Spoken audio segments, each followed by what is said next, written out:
Welcome everyone to Well That's Horrific, a podcast about anything and everything horror. I am your co-host, Mr.S. And I'm Tom Cruz. And today we have a couple of things we kind of want to talk about. A couple of chill things we missed, things that just came out, news, and Wait, you didn't mention the episode number. Oh, that's right. This is episode 10. My apologies. This is 10, episode 10. 10. We are on episode 10. Yes. Wow. Episode 10. That's insane. Kind of feels like it flew by, no? Yeah. Considering, we're talking season 2, episode 10. Really, We've done 20 episodes of these. Yeah. But, I'm excited. I'm excited. I'm glad. Hopefully we just keep making more and more and see where we go. To start off this episode, I am going to be quizzing now Mr. Tom Cruz over there on some hard trivia with my unopened pack, so you know that I'm fair. Because I feel like there was damage done to me, and I don't think it's fair. I'm probably not gonna do very well on these, but Yo, how do you open this? Oh, nah, you'll be fine. You'll be fine. I'll go easy on you. Right, real quick shuffle, bang bang. Pick one at random. All right. Are you ready? I'm ready. All right. What legendary funny man duo encounter all kinds of classic monsters in their Meet the Monsters movie? Movies, sorry. Can I get a hint? I feel like I know what it is, but I don't know their name. These are weird. These are not normal names. Yeah, this is that weird movie where they're a duo, and the title is their names, and what is it called? I know what movie it is, I just don't know what it is. I just don't know the names. Abbott and Costello. Oh, Abbott and Costello? Really? Yeah.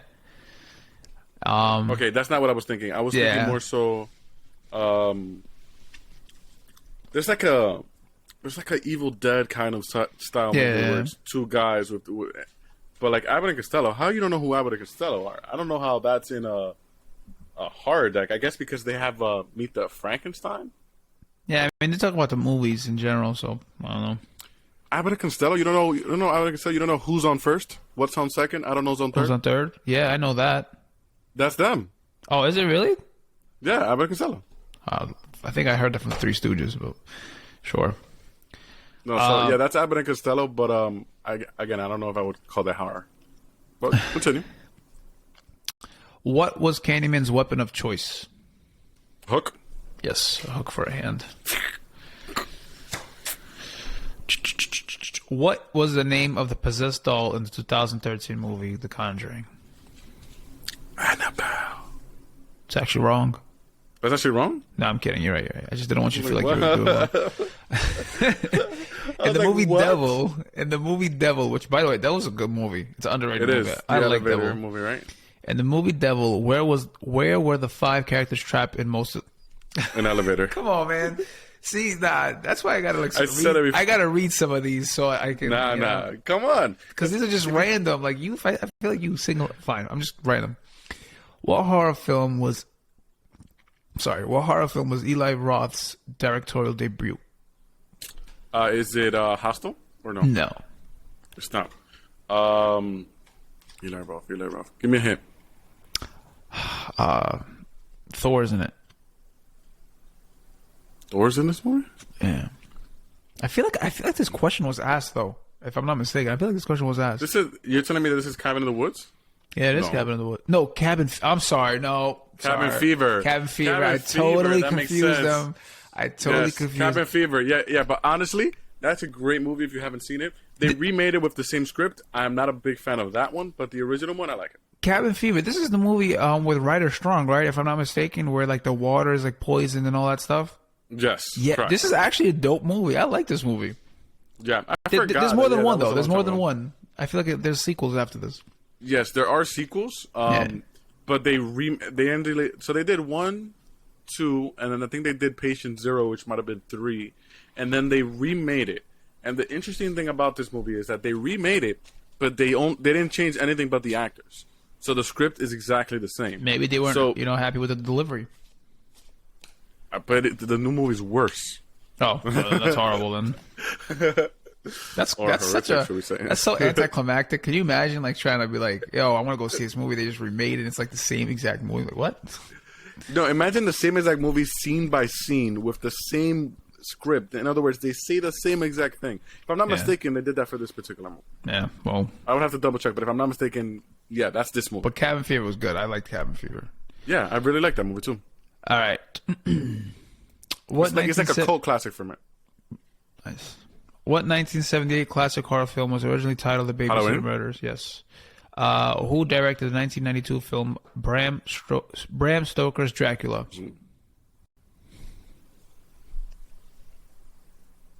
I don't remember who directed that. Francis Ford Coppola, if I'm saying his name right. You got me. Yeah. You got me. Got All me. right. Look, that's his clap. He wanted to get me. He got me. I mean, that was a little bit. How many more do you want? You want one more? Let's do one more. Let's do One more card, which is 2 questions, right? Random. Here we go. Putting these away. All right. Which Peter Jackson film stars Michael J. Fox as a ghost hunter? It's a ghost hunter. I don't know what this is. I don't You know. know who Michael J. Fox is? I know Back who to the Michael Future? J. Fox is. I know who Michael J. Fox is. I don't remember seeing him as a ghost hunter. So you know how you said Jennifer Lawrence, like not Jennifer Lawrence, Jennifer Aniston. Only did one movie. Only did one. This is with him. Is the Frighteners? Ah, the Frighteners. I don't know if I've seen this movie. Okay. Wes Craven directed what 1991 film about 2 adults and a juvenile who break into a brother and sister's house and find something disturbing? I feel like you asked this. Whatever. 2 adults. I don't know the movie off the top of my head. 2 adults that break into a house and find something disturbing. Yeah, I feel like that's like every movie though. No, repeat the exact question because you said something else. I'm gonna do it like a reporter. Wes Craven directed what 1991 film about 2 adults and a juvenile who break into a brother and a sister's house and find something disturbing? That was actually pretty good. Wow. Hire me someone.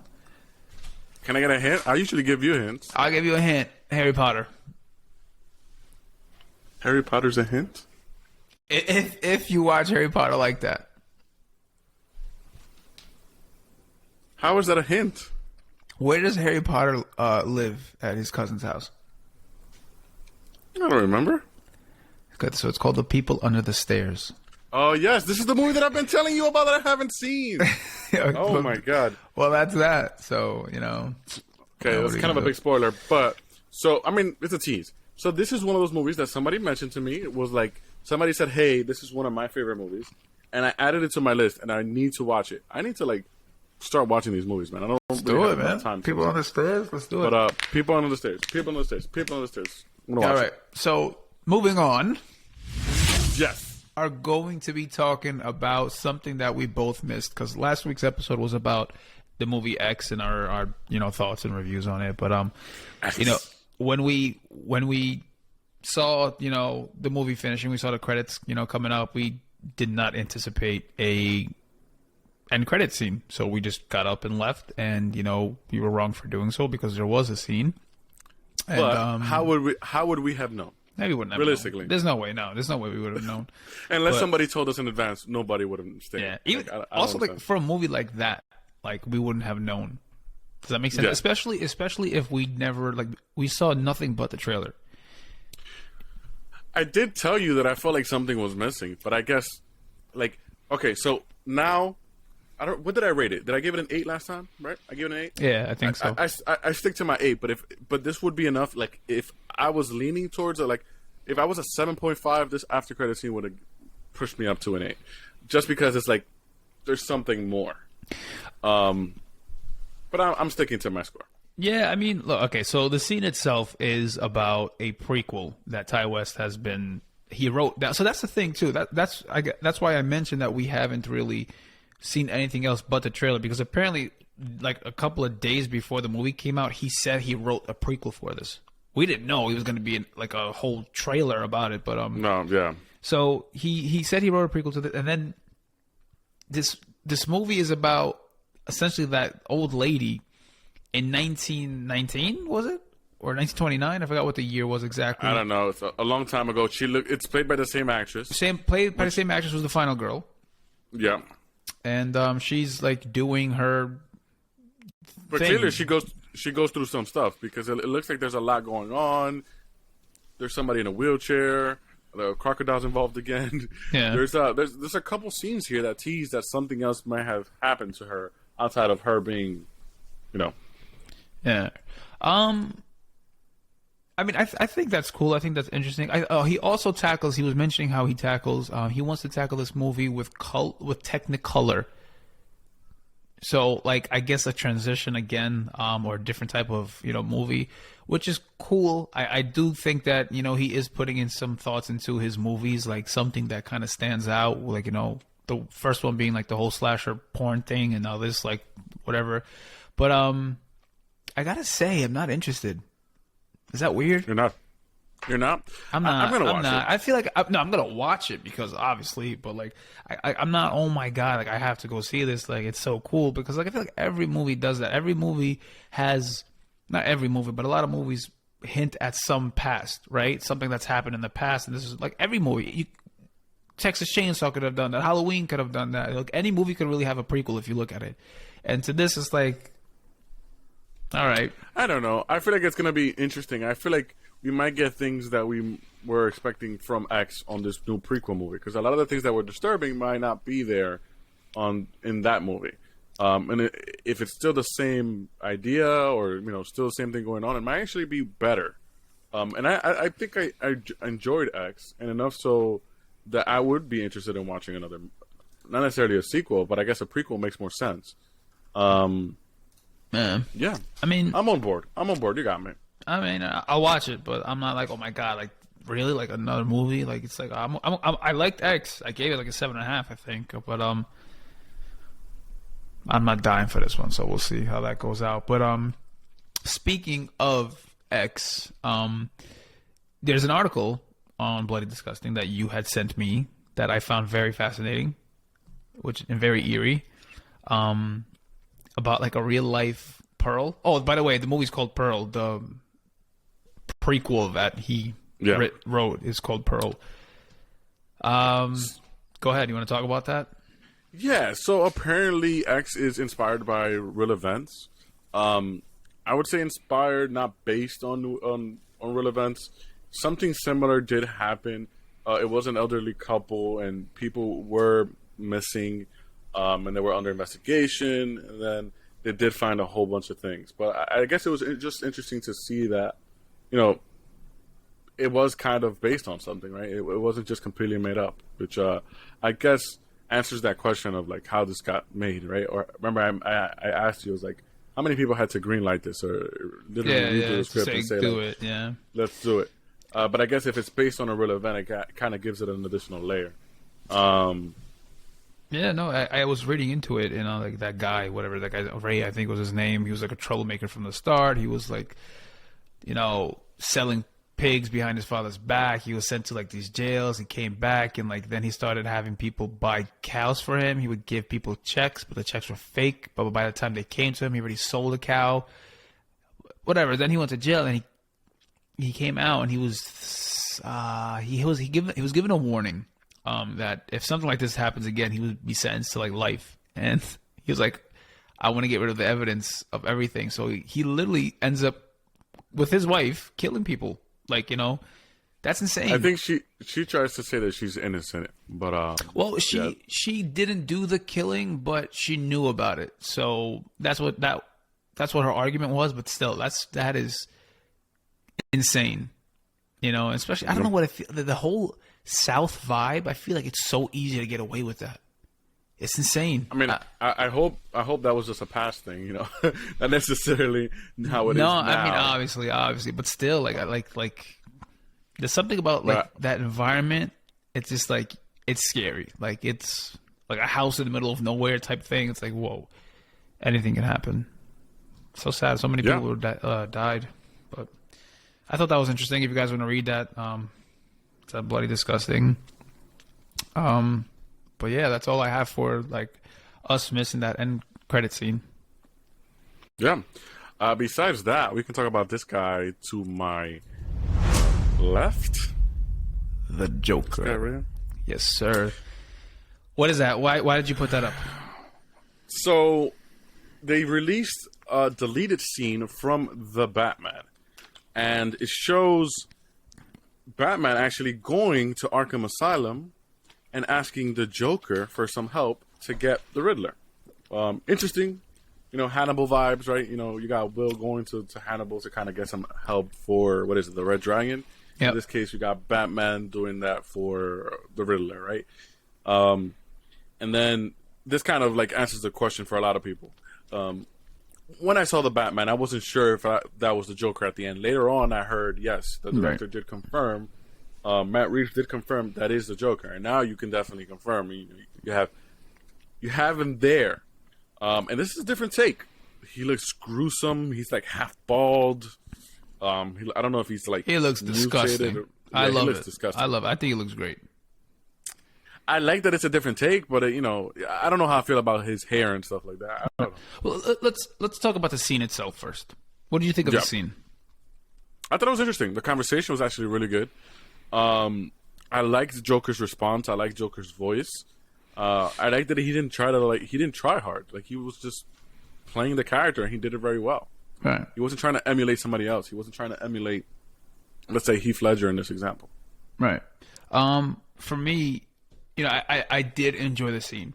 I did like the scene. I did like how the Joker looked. I do want more from him to kind of have, because the Joker's my favorite. Probably more than the Batman. I don't know. I've always been a fan of the Joker, but the thing to me, this scene is the conversation that they're having. Instantly, it starts with because Batman gives him a file, right?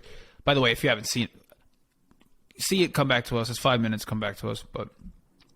He gives him the files, and he's looking at it, and then the first thing he says to him is, "What, a present for our anniversary?" So to me, it's because there's so many. Okay, so to me, it's they've obviously had their past, they've had their fights, and they had their whole story, and now the Joker's in jail. So to me, if they had released it, I felt like it would have been oh, here you go, no more Joker for you guys. We're just going to kind of clean it up here. Does that make sense? But now that they didn't put it out, it's are they going to push for another Joker again? I don't know. Also, if you want to look at it the other way, you can be I'm glad they didn't put this scene in because we don't want any more Joker. I don't know. To me, it feels like he's in Arkham. So it's he's done. I feel it could go any way. Yeah. It's just interesting that they went as far as to all this design and make him look like this just to cut it out, right? So it might have been a last minute decision where they were I don't know if I want to put this here. But to answer your question, I guess I don't know, right? Because part of me thinks they could always disregard this. They could always just it's a deleted scene, but it happens all the time where the next movie will just ignore a deleted scene because the deleted scene is exactly what it is. It's not in the movie. Deleted scene, right. So if they wanted to, they could have they could do a complete reintroduction of Joker in the next movie, and you don't have to hold accountable that he was in Arkham Asylum because that didn't really happen. But the ending, though. Yeah, the ending did happen. So that's my thing. Yeah, that's where I was going to say is but if that ending he's already there. I think they could have kept this.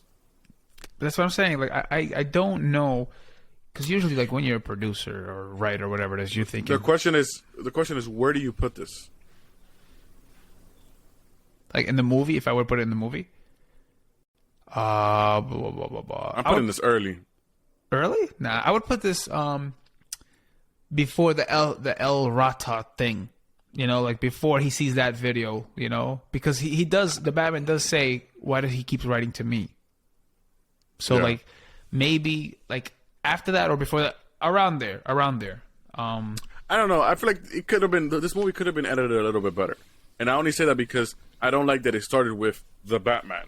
They could have done, a sequence, then the intro, the not opening credits, but the title scene, the title screen, and then maybe eventually get to this after one or two times of the, investigations where Batman gets a letter. But they could have done this early on. It's just that it does linger, right? It is a pretty long scene to have in the middle for it to have no payoff. Right. I feel like if this, as much as just to bring up bring back our co-host from, not our co-host, our guest from that episode, AJ mentioned that he really liked this scene and he doesn't know why they removed it. But I feel like if they had kept this in the movie, he would have just complained and said it had no payoff. Literally, I feel like people would have been like, "Yo," I feel like people who are fans of what was the point like, of it? Yeah, like what's going on? Like, they would probably hold on to that until the end, or something. And like, you're right. I think there's no payoff to it. I feel like I'm really not really. Oh my god, I'm okay with them not putting the scene in the movie. I think the scene is a good scene, but it's a lot of questions. I think I need more, a lot more. And as far as the Joker, this guy Barry Keoghan, I can't say his name, but I think he did a good Joker for what that scene was, Yeah. But yeah, I just thought it was something cool. But it is very popular right now, a hot topic right now, and interesting. I think that's why they put it out. Because also, like, keep in mind, look at everything else that has either been released. Just to give you the most popular example people use for this, like Deadpool wasn't a movie until somebody leaked the scene from Deadpool, and then it became huge. Yeah. And they were like, this is awesome. Now, if this gets a great perception where everybody's like, yo, this is amazing, they need to do this. This might be their indication to say he's going to be in the next movie, or... Yeah, but I don't know. Whatever. I'm not a writer, but I just feel like I don't know how this story would be. Because now you do confirm it at the end. You know what I'm saying? So, I don't know. Unless people are confused. No, but you said Matt Reeves already confirmed it, right? Yes, I don't know. Good luck with that. I would like to see how that pans out, and I'm very invested. Very invested. So yeah, I don't know, man. When it comes to DC right now, they're in an interesting state. Like, they don't know what to do themselves. They're doing this whole Flashpoint thing, or Flash movie, Aquaman movie. All those movies got delayed. They were originally all promoted to come out this year, and then they all got pushed back. Batman was good in my opinion, so it was like it could be potentially a turning point for them. But also, I'm not really invested in any of their other movies. And I liked Shazam for what it was, but I don't know. Their movies tend to be on the ass side for me.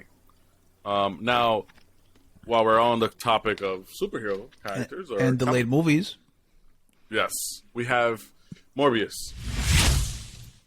Sorry. Okay. Morbius. Oh my god. Jared Leto. Starring Jared Leto. Who's directing this movie? I have no idea who's directing Do we know who's directing this movie? I have no idea. So, right now, I'll tell you. Here's what I'll say, right? This movie's been delayed about 3-4 times. We got like 4 different release dates on this movie. And it's a Sony property. So Sony's making this movie. Daniel Espinosa, directed by Daniel Espinosa, starring Jared Leto. It also has Tyrese. It has a couple other people. Michael Keaton. Yeah, Michael Keaton is back. So this property is owned by Sony, and what I've been trying to tell you, Mr. S, and a lot of people, is that Sony is kind of strong-arming Marvel. Marvel is forced to kind of let Sony do their thing, only because Sony ultimately owns Spider-Man and these Spider-Man characters, or these other superhero characters, where like Venom and things like that. And if they want to continue to use Spider-Man, they basically need to let Sony just do whatever they want, and it kind of sucks. Ultimately, if I had it my way, Venom would have bombed in the box office, and that would have convinced Sony to say, let's sell everything back to Marvel, or let's sell everything but Spider-Man. That's right? never gonna happen. I know, because they know how popular and how so much money. Yeah. But I know, but it took, it took Fox bombing with a whole bunch of X-Men movies before they said, "Hey, let's sell it back to Marvel, or to Disney." Now, the thing about this movie is, it's Sony making it. They want to do their own separate universe, but they want to tie in as much as the MCU as they possibly can. They somehow got Venom to appear in that Spider-Man movie. Even though there wasn't really a direct connection, he was just there. It didn't really make sense to me why he was there. There was a somewhat of a reason that people came up with online. But then, I guess what I'm trying to get to with this movie is, it doesn't know what it is. From what I hear, it's all over the place. And again, I haven't seen it. I'm not trying to judge it in advance. But this is kind of what I expected, because it's Sony. Sony loves to do this sort of thing. You know, I just feel like they can't make up their minds with this. Like, yes, the whole Spider-Man thing, right? But like, also this movie in general, Morbius. You know, I was looking at this video the other day, and I don't know if this is true or not. So maybe you have some insights to this. In the trailer, we see Michael Keaton, right? On IMDb, Correct. Michael Keaton is not listed as a character. Everybody else is. Everybody has their names. Michael Keaton doesn't. We've seen Michael Keaton where? In Far From Home. We've seen Far From Home, right? No, Homecoming. I'm sorry, Homecoming. We've seen Tobey Maguire's Spider-Man in the trailer. We've seen a lot of people speculated that the environment itself is set in Andrew Garfield's world. Yeah, right? Correct. The Amazing Spider-Man. But I saw this video the other day. I don't know if this is true or not, but they removed everything. There's no more Spider-Man there. There's no more, I think, Michael Keaton or something. They did completely something different with him or removing him or something. I have no idea what's going on because they don't want it to be associated with that. So that, I think if they do that, that is garbage. Actually, I would prefer if they did that. So here's my problem. But listen. Hear me out. Okay. Hear me out. Okay, I'm hearing you out. Hear me out. I feel like this is something that, just not to bring back the previous topic, but DC struggles with this. The problem that DC had with Justice League and all these movies, obviously all these movies got cut and had a whole bunch of edit issues, but the problem that they have is they're playing catch up with Marvel. They're trying to force everything, right? They're trying to say, they went from Man of Steel to Batman versus Superman to Justice League, right? They didn't flesh out the characters. They didn't have a, dedicated Wonder Woman movie, dedicated Aquaman movie, dedicated Cyborg movie. This is the same idea here. Basically, I don't like the idea that Morbius is really just a setup for a Spider-Man movie. Yeah. So let Morbius be Morbius. Yeah. If Morbius is good, maybe I would be okay with if it was an after credit scene thing. But when you have the entire world, and then you do basically what you said, which was you have every sort of Spider-Man.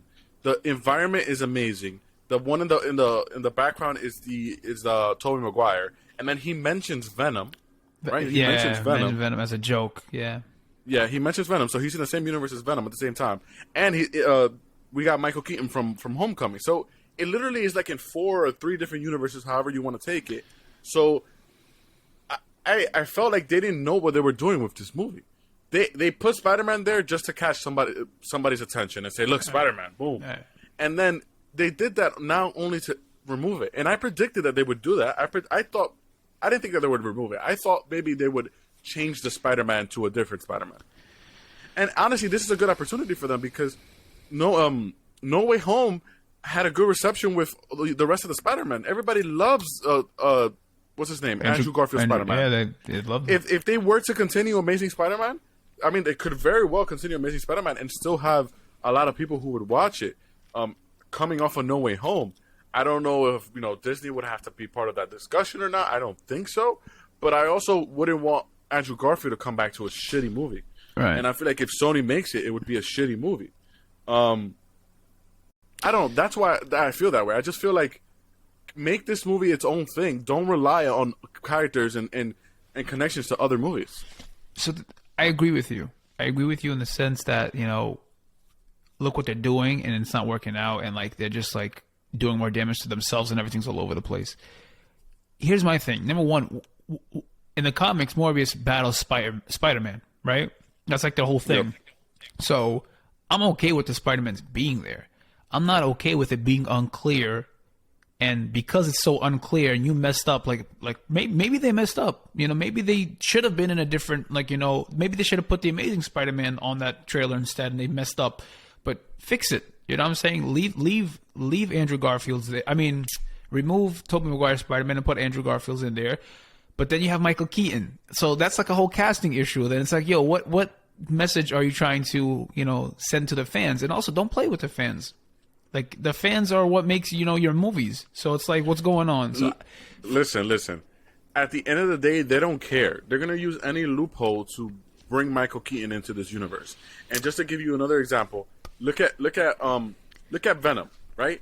I gave this argument and people online, and I think you mentioned what people thought was the solution, which was, I said, why did Venom teleport or whatever into this universe? I was like, he doesn't know who Peter Parker is. Tom Holland's Peter. People, yeah.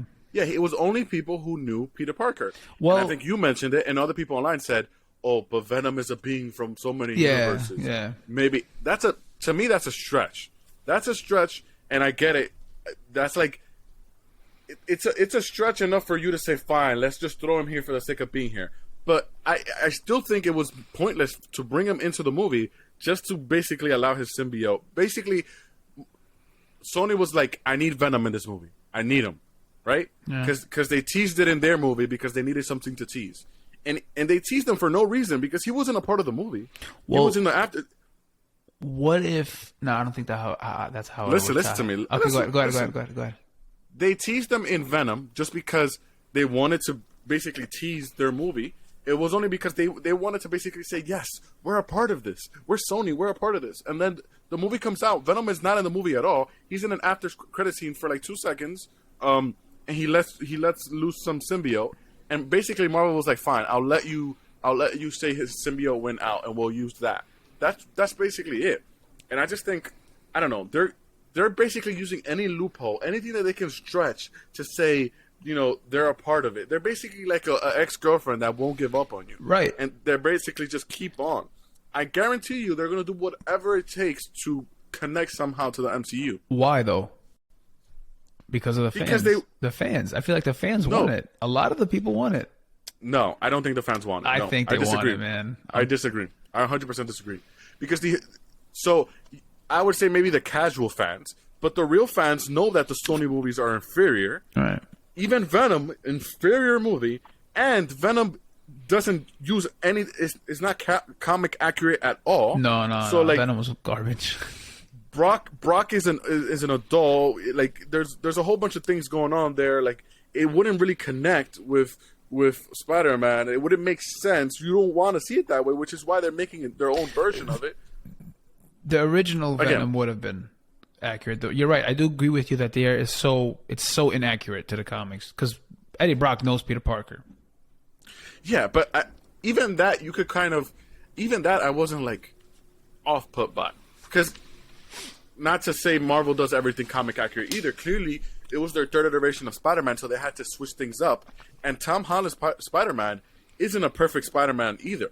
That's one of the things that I don't like about him too, because he's not a photographer. He doesn't he doesn't work for the Daily Bugle. I think now he's going to. I feel like the first 3 movies were the prequel to the comics and how he starts off. That's how I'm viewing it, because now he's in New York City alone. He made his costume.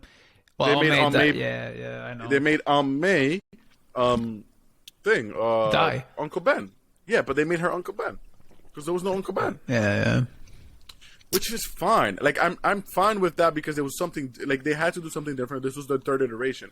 But for Venom, it was just more like Venom was basically what you said. Venom was basically Sony using the fans to take advantage of this. They were basically taking advantage of the audience. They were saying, okay, we know we have this huge audience. We just have to make a decent Venom movie, and we have a guaranteed audience that's going to go watch it. It doesn't have to be good. It could just be decent. Because at the end of the day, Venom 1, it looks cool as fuck. He's just a cool-looking character. Yeah. And 2, that character is popular as hell. And it's a big part of the Spider-Man story, man. Yeah, but because of that character's popularity, it basically draws an audience, but it sucks because if these movies end up being bad, then you're just lowering the value of it. I don't know. I feel like Sony has been teasing for a while that honestly, what I think this is all leading to is that they want to make their Avengers movie. They want an Avengers movie, and I don't even know how to say that without making any sense. So, like in Amazing Spider-Man, what did they tease?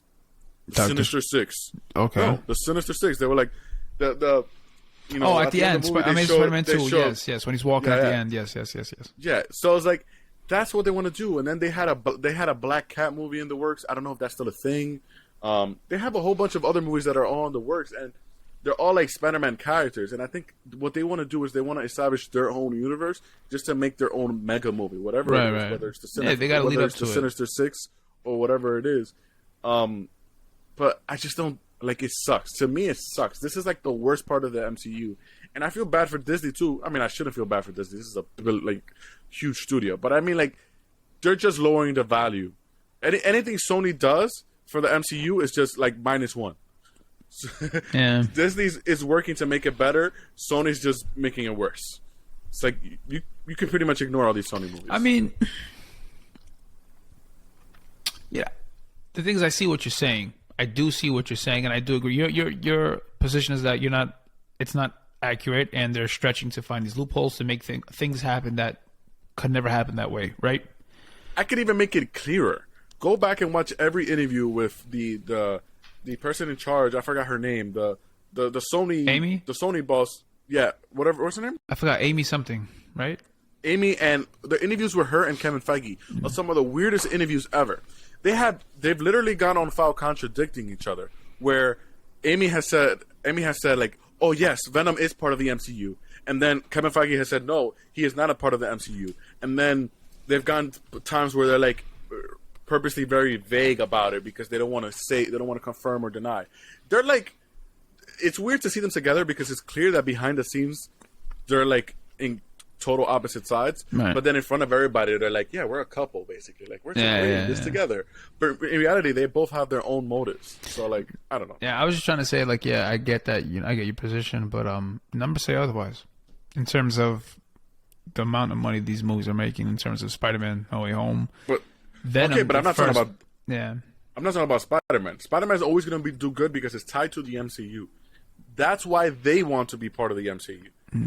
But when they make their movie without Disney, you got Venom, which is the problem with Venom was that it did good. I didn't like the movie, but because it did good, it got a sequel. That was the problem. The problem is they have to basically bomb for Sony to be like, we're not making this anymore. We're just going to let Disney do their thing. Yeah, that's that conversation. I'm sorry I took over. No, that's totally fine. This is what we're here for. I do. It does come out April 1st. Will we be reviewing it? I'll watch it. Yeah. I'll go watch it and cry my eyes out. You're like, what's that joke? It's like, fuck that, blah blah blah blah. I'm gonna do it anyway. That's fine. That's fine. But jumping on to a different, segment, we're gonna be talking about Stranger Things. Stranger Things season 4. Netflix a couple of days ago has released a couple of pictures of the season and some great pictures. We see Mike, Will, Eleven, Jim Hopper, all of them coming back. They look much older. They look much older. Well, it's been a while since season 3, and plus these kids are, there's some growth spurts there. So I know I am absolutely excited for this season. I feel like this may be one of those shows where each season is better than the last. Honestly, I like Stranger Things. I think they do it well. I'm also a sucker for like 1980s stuff. So yep, that's them right there. So what we do know so far about this season is that it is taking place during spring break. It is in California, and Jim Hopper, which is something I'm kind of like, obviously everybody knew that he was alive at the end of season 3, but I wish they kind of like dragged that a little bit. I feel like they just gave up, like, yeah, everybody knows, here, boom, here he is. So they put him in the teasers, they put him in the pictures, here it is. I'm excited. May 27th is the release, if I'm not mistaken, that's what I saw, May 27th. I'm excited. That's like part 1? It's split into 2 parts. Two parts, yeah. So I'm excited for that. I'm going to probably binge it, and I'm definitely going to talk about it here. And yeah, I don't know what else to say. Those pictures look great. They look a lot older. Some new characters. Oh, also one thing that I'm also really excited about is that Robert Englund is going to be in this season. Yeah, so he was teased. We heard that early on. He's we're going to see his house or something, right? Yeah, there was like a teaser, and I think in that teaser, I hear his voice. I feel like he's the one talking, if I'm not mistaken. But it sounds good. It looks good. I'm excited. It's been a long time. It's very interesting to see all these characters, because I'm looking at some of these pictures and they're like completely grown up. Yeah, man. I mean, it would be expected, but it's just like, Man, no, definitely. I feel old. I feel old. We're all getting there. Any thoughts? Any thoughts? Atmosphere. No, I mean I'm excited for it. I'll watch it. I feel like I don't know. Maybe they're taking too long between seasons because I like Stranger Things, but I feel like I lost interest. Yeah, no, I feel like a lot of people feel that way. I think a lot of reactions, comments were like, I'm not gonna lie, I have to rewatch it. But they do give you some recaps. You know, Netflix does these little recaps for each season, so that's good. And now here begs a good question, right? Are we gonna enjoy this now that they're teenagers? Because it was fun watching them when they were kids. Yes. You think we're gonna enjoy it with them? Yeah, absolutely. Because the older people, like Steven and them, are like older too. So it's like, all right, I'm happy. So, honestly, I'm gonna put a picture up of my favorite characters, right? Because you see everybody on my background right now. Yeah. I don't really care about any of those characters, even 11. What? You got Mike, you got Will, you got 11. Yo, I am anticipating for. This is my cast here. Oh, by the way, What happened to these characters? So they're still there. Dustin's there.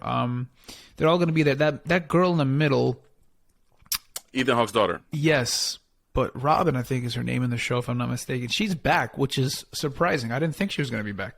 She's actually back for this season as well. She was the best part of the last season. Yeah, I mean, her whole story with that guy. What's his name? Was interesting. She turns out like that. She doesn't really like guys. She likes girls. Yeah, I vaguely remember. Yeah, but that's her real name is I think Maya Hawke, right? That's Uma Thurman and Ethan Hawke's daughter. It's insane, Her huh? parents, bro. Yeah, yeah. She's huge. I think we was she in something else? I feel like she died in something else. Joe Carey plays Steven. That was his name. I'm sorry. Go ahead. Was she in something else? I She don't was in know. something else recently. She was in that 3-part movie on Netflix. No, it's kind of like Stranger Things influenced. Was she? I think she was the girl that died at the very beginning. Can you look that up? What's the name of that movie? Earl Stein's Fear Street. Fear Street. Look up Fear Street. I'm She interested probably. to see. Yeah, she was. Yes, she was the lady at the bookstore. Yes, you are right. She was closing. She was the very. Yep. She was the very first person to die. Yes, you are 100% correct. In Fear Street. Yep. I felt like she was like these characters are my favorite, to be honest.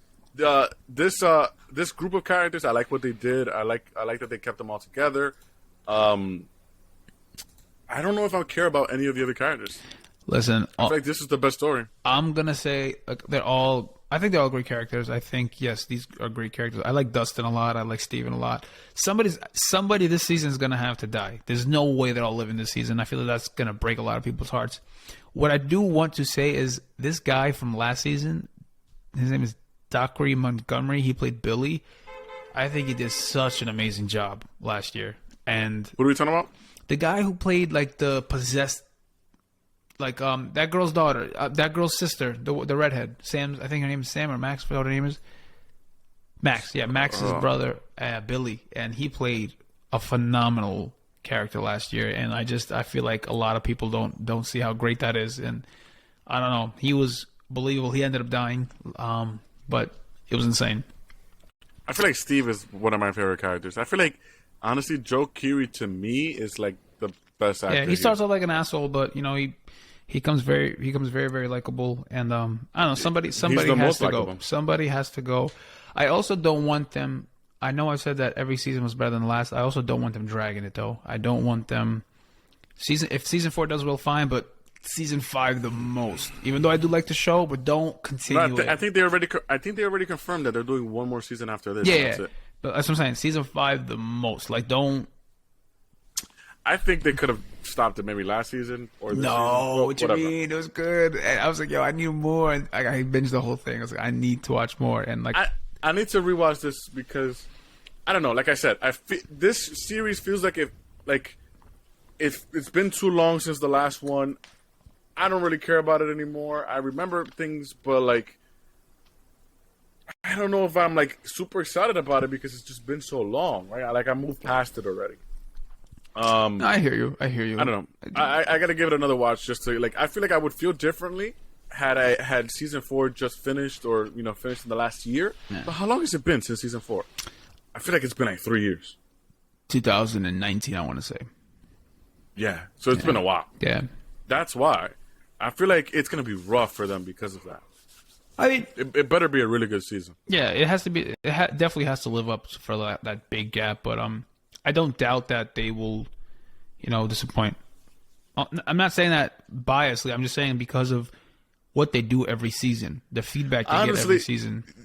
Your opinion is kind of like, just coming from the guy who still watches Walking Dead. Come on, It's you said, it's no called, more seasons. Meanwhile, Walking Dead is on season 15 I agree that they should stop. But this is exactly what I'm saying. I agree they should stop it, but because they don't doesn't mean I'm going to stop watching it. I'm just trying to. I'm loyal to the show. Like I want to see where it goes, what's going wrong, and explain. What's happening. That doesn't mean that just because I watch it doesn't mean that I become biased. What does that mean? The Walking Dead has like 15 seasons, right? No, it doesn't have 15. How many seasons does it have? 11. 11? Yes. Okay, fine. I was off. I was off by a lot, actually. So it has 11 seasons, right? Rick, who was the main protagonist, left like 2 seasons ago. Yeah. And he's been teased that he was going to get his own movie. But now this season is ending, but they're still going to spin them off with the same characters? So they're going to do a spin-off series with the same characters? Come on. Let's go back to Stranger Things, man. No, let's not. Because you can't just say your shit and bounce. Like, it doesn't work that way. The Walking Dead, yes, they are spinning off a lot of things, but I'm being honest with you, I don't think I'm going to watch those shows, those spin-offs. I'm not interested in it. I already invested every, ounce I had in the show itself from the beginning. You can't lie, the show was great in the beginning. It was. Yeah. My problem is, at this point, it doesn't have like a beginning, middle, and end. This end has nothing to do with the rest of the series because it's not any of the characters from the beginning or the middle. And to be fair, I think everybody that was the whole thing. Said, how is the show going to end? That was a question that came in the beginning. So that, for me, it's no surprise. You can do anything you want with the series now. I know, but my critique is, why end it if you're just going to spin it off? So they're doing a spin-off of, what is it, Daryl and this chick, and then they're doing a spin-off of Negan and Maggie. Yeah. Which they're basically taking 4 of the characters, and they're basically saying, okay, these 4 characters from the original series, we're going to just continue this show off with 2 series now. I agree. I agree. I'm not saying anything bad about that. I agree about that. The only reason why I see that happening is probably trying to link it to the movie that they're trying to do. 3, because there's like 2-3 movies. If 2-3 movies. At this point, I'm surprised they have an audience. I'm really surprised. You can't say that. You can't say that because it's a comic. You do so, like, you're just talking about Sony, about Morbius. Oh, this, that, blah, blah. And at the end, I'm going to go watch it. That's the same thing here. Like, a lot of people are invested in the comics and invested in the show. So yeah, but it's different. It's completely different when you're talking about a show that's on a weekly basis in comparison to a movie that comes out once every 2-3 years. That's different. Now, it's not a movie that comes out once or 3 years. There's a Marvel movie every year, probably 2 in 1 year. 2-3 in 1 year. Okay, but I was giving the example of like Morbius. But, well, okay, fine. There's 2-3 in a year. Yeah. There's 2-3 in a year. That's still maybe 6 hours. Now, how many hours are there on Walking Dead that you're watching? You're watching 22 hours a season, a year. All right, this is a different conversation. What I'm trying to say is, yes, I'm going to watch it because I started to watch it. I want to see where it leads to. I don't see myself watching any spinoffs. That's not happening, and yeah, because I'm watching doesn't mean that I'm biased. That doesn't. It's like me saying I like all the horror movies because I like horror. It's not the truth. Yeah, that's true. But Walking Dead will return April 4th. So the second half, you're gonna be upset, but the second half of the first part of season 11. The second half of the first part. So yeah, I think it's divided in 3 parts. Coming up. All right, now so I'll say this last thing about The Walking Dead, right? I thought the whole purpose of The Walking Dead early on is that, there wasn't a set of main characters. They always like jumped. Walking Dead was famous for doing this. Yep. I mean, they made this. They basically made this where like you're following different stories in different locations. Yep. So I just don't understand why what's the need for a spinoff when that's your whole purpose. I don't know. You're already dealing with 2-3 stories in one show. And I don't understand why you would make a the political answer is money. That's your political answer. Yeah. That's the only thing. You have Fear the Walking Dead, you have 2 spinoffs, and you have The Walking Dead. That's 4. That's 4. And the movie. 2 movies, 2-3 movies. That's 5. So it's like there's a lot of things. But my thing is money, and yeah, I really hope they all get canceled. Yeah. Let's continue. Yeah. So that was Stranger Things. So what do we talk about? We talked about X prequel. We talked about Morbius. We talked about Batman. We talked about your little rant. Then we talked about Walking Dead and Stranger Things. Am I missing anything here? There isn't anything else specifically that we had on our list. No. That's great. Great then. Is there anything else you want to mention? Yes, actually. Okay. So, do you know who Chris? What is his name? Chris Stuckman is? Refresh my memory. He's a reviewer on YouTube. He works for. I think he has worked with Bloody Disgusting. I'm not sure if he works for Bloody Disgusting. Okay. But he did a Kickstarter because he's making his own horror movie. Oh, which wow. I thought was pretty cool. I would love to. And he raised $1 million. No way. So that's pretty cool. And I did support him. So I bought the streaming version or the digital version of the movie. Oh, it came out. And I just it's a Kickstarter. So I funded the Kickstarter. Oh, okay. I just thought it would be pretty cool just to mention. Yeah. He's a famous YouTube critic, Chris Stuckman. I don't know, Chris Stuckerman. Stuckman. I'm not sure how to pronounce his name, but I'm sure you've seen him. Famous reviewer. Just a kind of little plug here for his Kickstarter, which is pretty cool, man. $1 million to make your own horror movie? That's awesome. That's awesome. That's absolutely. And he even called me to act it out. That's embarrassing. How dare him? How dare him? No, that's awesome. I like seeing stuff like that. So, visions come to life, especially in the genre of horror. So, that's great. Good for him. And before we conclude, is there anything else that's coming up in the world of horror? Yo, all I want to say is there's a trailer out there called Men. Watch that trailer. It looks so cool, and then I was disappointed. Yeah, it looks so dope. I was like, yo, this is such a great trailer. And then the title's threw me off. I'm just hoping it's not some political movie, stuff. but whatever. Yo, that movie, though, trailer looked good. That's all I'm saying. Trailer looked good. Watch that trailer. That's how you make a trailer. I will say that. Yeah. And I think that's it. Anything else you got? Halloween ends October 14th. Shameless plug to Halloween ends. I'm not excited, but yes, we will be going to the movie theater to watch this movie together. Maybe, bro. Halloween Kills was released on HBO Max, and HBO Max did such a horrible job of the description. Oh, man. You sent me a screenshot. Oh my god, let me read you. Look, can I just read it real quick? I'm gonna read you the screenshot. Yes, you have that picture. Yeah, I still have the picture. That's so embarrassing. So HBO Max released Halloween Kills on their service, and this is the description. You ready? Michael Myers' murderous hunt for his sister, Jamie Lee Curtis, inspires the entire town of Haddonfield to fight back on this sequel. In the sequel, Jamie Lee Curtis is not his sister. Everyone knows this. It was whoever works for HBO. Horrible. Whoever works for HBO on these fired on these plots. Fired, but they did change it. So I just thought that was hilarious. But no, I'm excited. I'm happy they caught it. With that being said, ladies and gentlemen, fans of horror, fans around the world, please support us. Follow us on Instagram at Well That's Horrific, on Twitter at That's Horrific. We will be here next week to possibly review Morbius. Watch the movie, come back, and watch the episode, because if you don't, well, that's horrific. Peace. Peace.